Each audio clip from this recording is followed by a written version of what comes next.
The leather chair at Pinnacle Steakhouse felt cold beneath me as I sat across from Jonathan Sterling, my CEO of 19 years. I thought this dinner was about my promotion. Maybe finally getting that VP title I'd earned 10 times over. Instead, Jonathan's words hit me like ice water. Marcus, we're restructuring. Your position is being eliminated. My fork clattered against the plate. 19 years. 19 years of 60-hour weeks of building Sterling Logistics from a struggling shipping company into a digital powerhouse. Of missing my daughter's school plays to fix servers at midnight. Your replacement starts Monday, Jonathan continued, cutting his steak without looking up. Kevin Walsh. You remember him. My old roommate from business school. He's been consulting with us. Kevin Walsh. The flashy guy who knew nothing about logistics but had Jonathan's ear. My hands trembled as Jonathan slid the NDA across the white tablecloth. I signed it, my signature shaky, while inside I felt something breaking that I didn't know could be fixed. I remember my first day at Sterling Logistics like it was yesterday. I was 32, freshly divorced, and desperate for steady work to support my 8-year-old daughter Emma. The company was a mess, everything tracked on paper, shipments constantly lost, customers furious. Can you fix our computer problems? Jonathan had asked during my interview. He was younger then, hungry, willing to listen. I spent that first month sleeping on the office couch, building what would become LogiFlow, the digital backbone that now manages 50,000 shipments daily across 12 distribution centers. I coded every line myself. Late nights turned into early mornings. Emma would fall asleep at my desk while I debugged tracking algorithms. But it worked. God, it worked better than I ever dreamed. Sterling went from near bankruptcy to industry leader in 5 years. Our clients loved the real-time tracking, the automated reports, the seamless integration. LogiFlow became the gold standard. And Jonathan, he got rich. We all did. Except I stayed loyal while he apparently planned my exit. The warning signs had been there for months, but I was too trusting to see them. Strange server access logs showing late-night activity from the executive floor. Strategy meetings I wasn't invited to anymore, despite being head of digital operations. My assistant Sarah mentioning that some consultant named Kevin had been asking about our systems. He wanted to know how LogiFlow worked, Sarah had said 3 weeks ago, her voice uncertain. Asked for the admin passwords. I told him you'd have to approve that. I'd laughed it off then. Now the pieces clicked together like a nightmare puzzle. They'd been planning this for months, studying my work, preparing to replace me while I worked overtime to make their quarterly numbers look good. The betrayal cut deeper than any divorce ever could.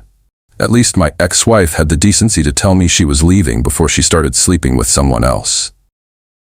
Jonathan just handed my life's work to his college buddy like it was a Christmas present. When I got back to the office the next morning, Kevin Walsh was already sitting in the conference room with my laptop open. My laptop. He looked up at me with a smug smile that made my stomach turn. Marcus, just the guy I wanted to see. His voice had that fake friendly tone of someone who knows they've already won. I've been studying your setup here. Pretty basic stuff, but it'll do for now. Basic stuff. 19 years of innovation, millions in revenue generated, and he called it basic stuff. I watched him scroll through LogiFlow's admin panel like he owned it. Because apparently now he did. Jonathan gave me full access yesterday, Kevin continued, not even bothering to look embarrassed. I'm planning some major improvements. This system is pretty outdated. We need to modernize everything for the digital age. The digital age. I'd created the digital age for Sterling Logistics. I dragged them kicking and screaming into the 21st century, while Kevin was probably selling overpriced consulting packages to other companies he didn't understand. Sarah knocked on my office door that afternoon, her eyes red-rimmed. Behind her stood Tom, my lead programmer for the past 8 years. They both looked like someone had died. In a way, someone had. We heard about what happened, Sarah said, closing the door behind them. This is wrong, Marcus. Completely wrong. Tom nodded, his jaw tight with anger. They've been planning this for months. I saw the emails. Kevin's been getting briefed on our system since February. They've been preparing to replace you while you were working 18-hour days on the Henderson contract. February, 4 months ago. While I'd been killing myself to secure our biggest client ever, Jonathan had been plotting my removal. The betrayal felt fresh all over again. "Whatever you decide to do," Sarah said quietly, "we're with you. Both of us. You gave us careers when no one else would take a chance on us." I looked at these two people who'd become like family over the years. Tom had been a junior developer when I hired him. Sarah had been a temp who I'd trained personally. Their loyalty meant everything, especially now. The all-hands meeting was scheduled for Thursday morning. I sat in the back row watching Jonathan take the stage with that politician's smile he'd perfected over the years. Kevin stood beside him, looking like he'd already conquered the world. "I'm excited to announce some organizational changes," Jonathan began. "Marcus Reynolds, our longtime digital operations manager, has decided to pursue other opportunities." Decided, like I'd had a choice. Heads turned toward me, confusion clear on faces of people I'd worked with for years. Janet from accounting looked shocked. Mike from the warehouse actually gasped. Replacing him is Kevin Walsh, a digital transformation specialist who's going to modernize our systems for the next phase of growth. Kevin stepped forward, his smile wide and confident. "I'm thrilled to bring Sterling Logistics into the modern era. We'll be upgrading these outdated systems and implementing cutting-edge solutions." Outdated systems. The same systems that had made Jonathan rich enough to buy his third vacation home. I bit my tongue and clapped along with everyone else, playing my part in this corporate theater. HR called me in after the meeting. Linda from Human Resources sat across from me with a stack of papers, her expression carefully neutral. She'd always liked me, but today she was all business. "We need you to sign these transfer of ownership documents," she said, sliding the papers across her desk. "They confirm that LogiFlow and all related systems belong to Sterling Logistics."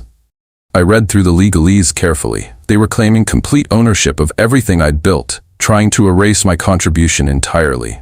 At the bottom was an appreciation bonus of $10,000. $10,000 for 19 years of my life. "I need time to review these with my attorney," I said, pushing the papers back. Linda's eyebrows rose. "Marcus, this is just a formality. You were an employee when you developed these systems." But that wasn't entirely true, and I knew they knew it. LogiFlow's core algorithms were based on code I'd written before joining Sterling. During my freelance days, I'd always meant to formalize the licensing agreement, but Jonathan had said we were family. Family doesn't need contracts, right? That night, I called my old friend Rick, a cybersecurity expert who'd helped me with some early LogiFlow development. We met at a quiet bar downtown, away from anyone who might know us. "Something big is happening," Rick said after I explained the situation. "Companies don't just fire their most valuable employees without a reason. Let me do some digging." 3 days later, Rick called with news that made everything click into place. "Sterling's being acquired," he said. "Megacorp Industries, $200 million deal. But here's the kicker. The acquisition depends on Sterling demonstrating cutting-edge digital infrastructure and young leadership." Young leadership, that's what this was really about. Not my performance, not my value to the company, my age.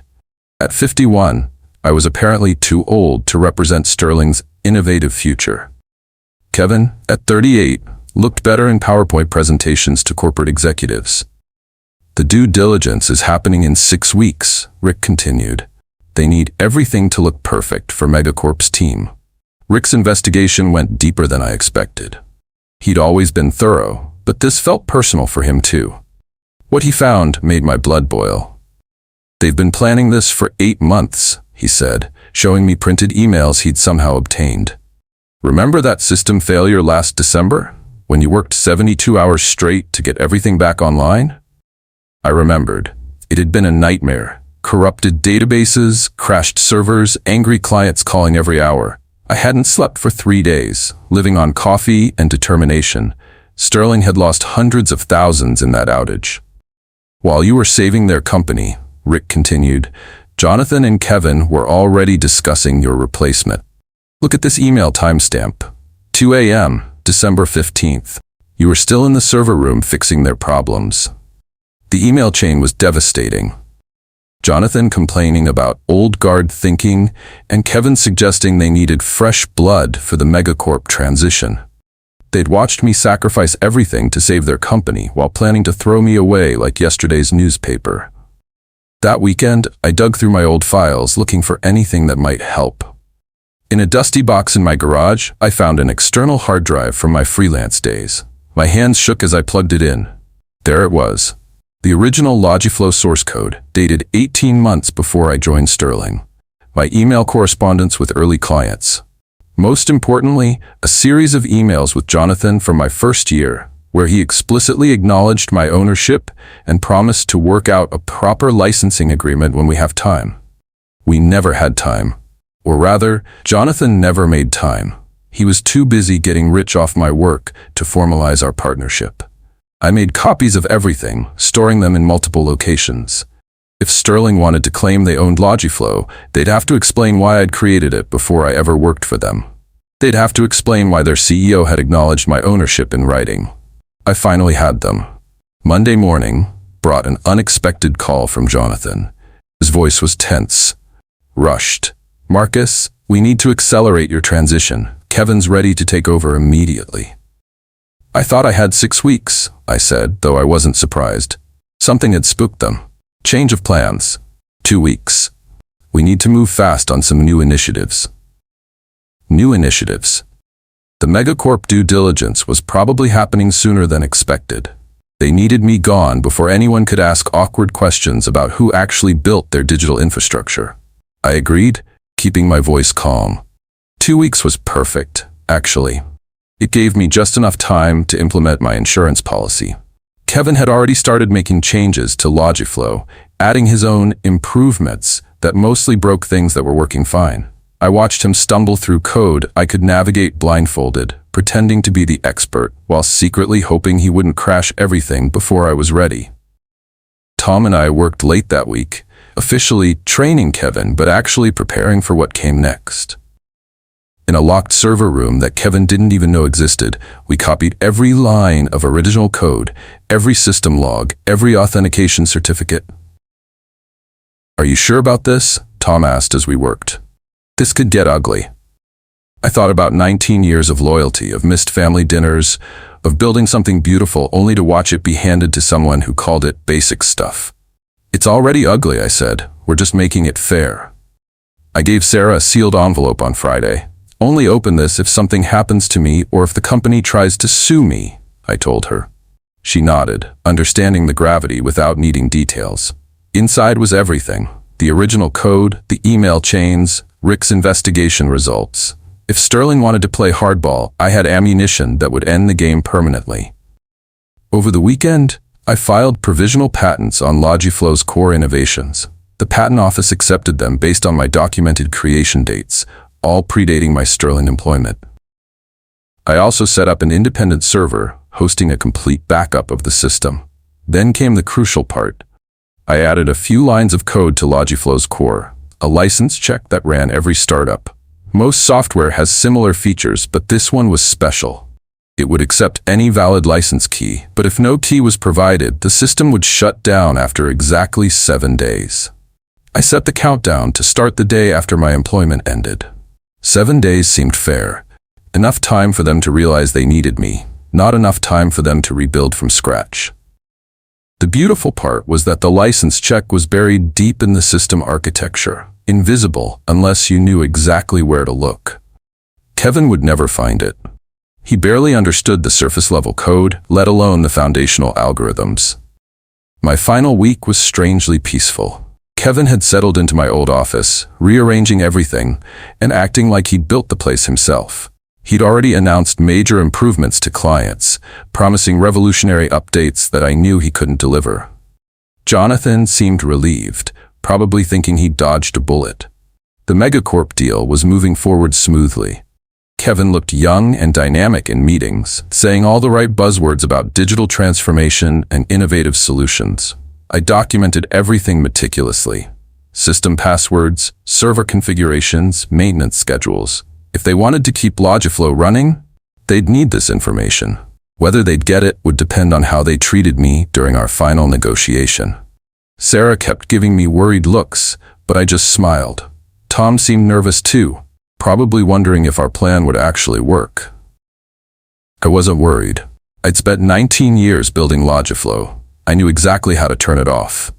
My last day was perfectly anticlimactic. No farewell party, no recognition ceremony, just a security guard escort to the parking lot at 5 p.m. sharp. Kevin had already moved into my office completely, hanging his diploma where my family photos used to be.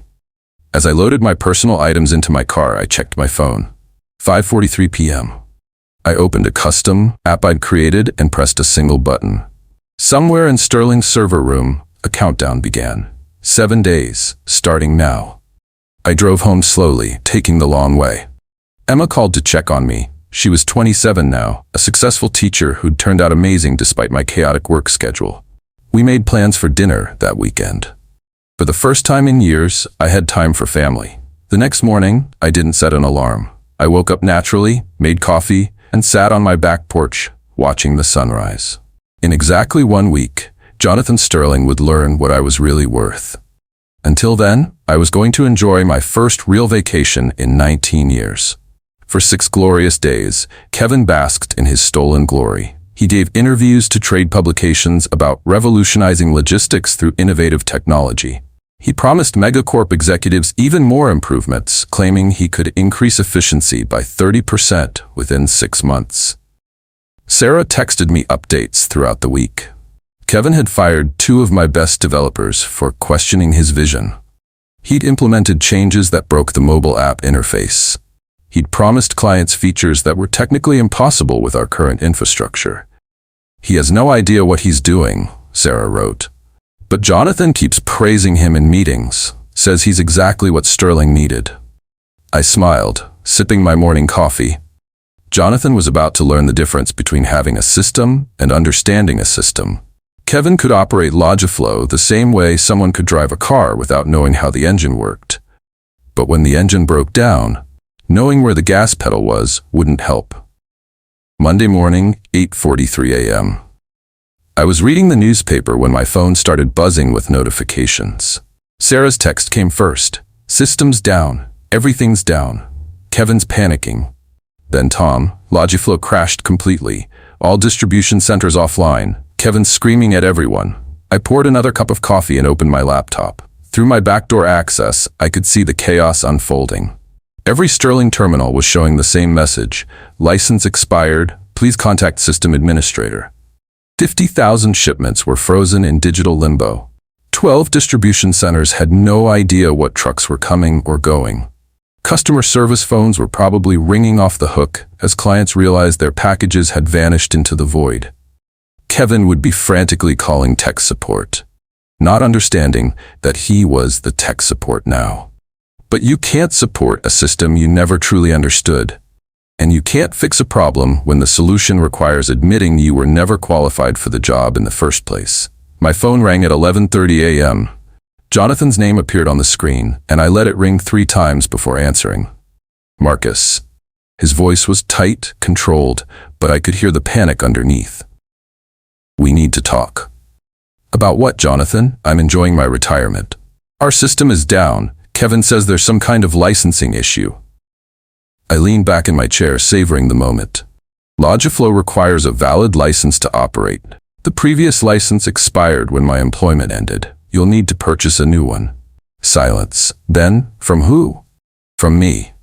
I own LogiFlow, Jonathan. I created it before joining Sterling, and you acknowledged my ownership in writing. Your lawyers can confirm that. I'm sure they're already reviewing the documentation I sent over. More silence. I could practically hear the gears turning in his head, the realization that he'd been outplayed by the outdated employee he'd so casually discarded. How long do we have? He asked finally. The megacorp due diligence is tomorrow, right? I'd say you have about 6 hours to figure this out. The emergency meeting started at 2 p.m. I sat in Sterling's conference room, the same room where they'd announced my replacement, facing a table full of lawyers, executives, and one very pale Kevin Walsh. Jonathan's attorney had reviewed my documentation. Mr. Reynolds has a strong case for ownership, she admitted. The original code predates his employment, and we have written acknowledgement from Mr. Sterling recognizing his intellectual property rights. Kevin tried to bluster about company resources and employment agreements, but the lawyer shut him down quickly. Facts were facts, and the facts were all on my side. "What do you want?" Jonathan asked, his voice flat.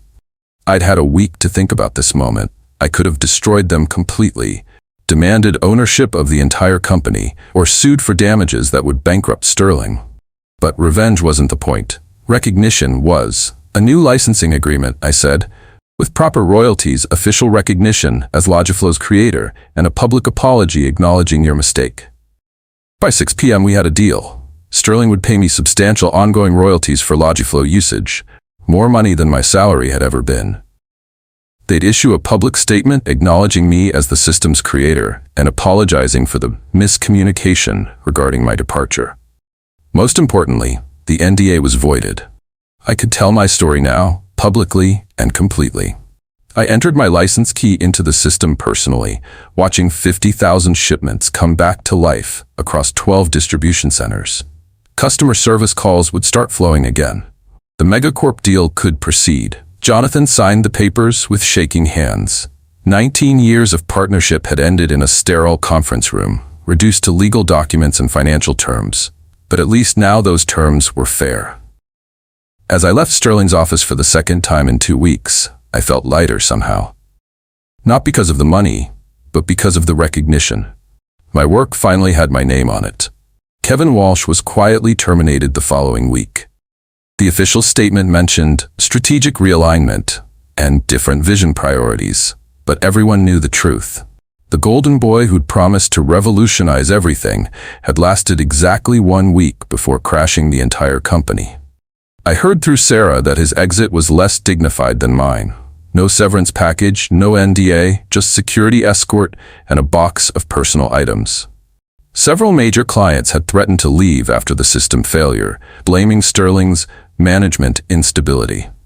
Kevin tried reaching out to me once, a rambling voicemail about misunderstandings and mutual respect. I deleted it without listening to the whole thing. Some bridges aren't worth rebuilding, especially when they were burned by someone else's arrogance. The consulting world is smaller than people think. Word spreads fast about who can deliver and who just talks a good game. Kevin's reputation was radioactive now.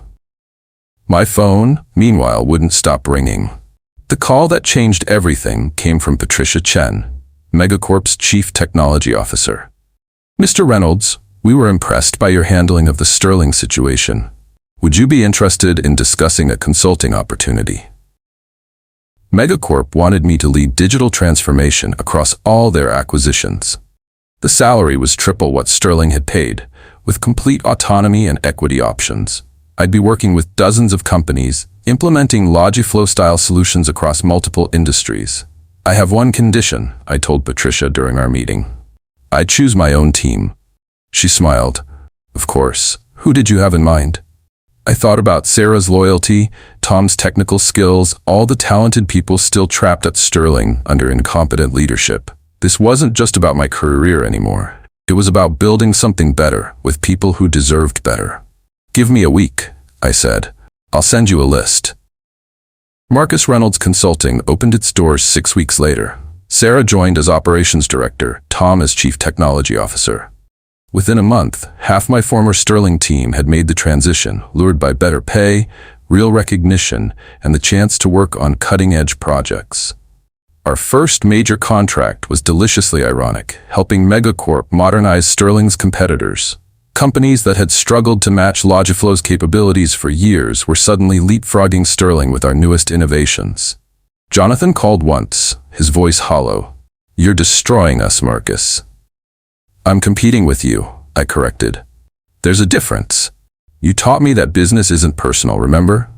But it was personal, of course.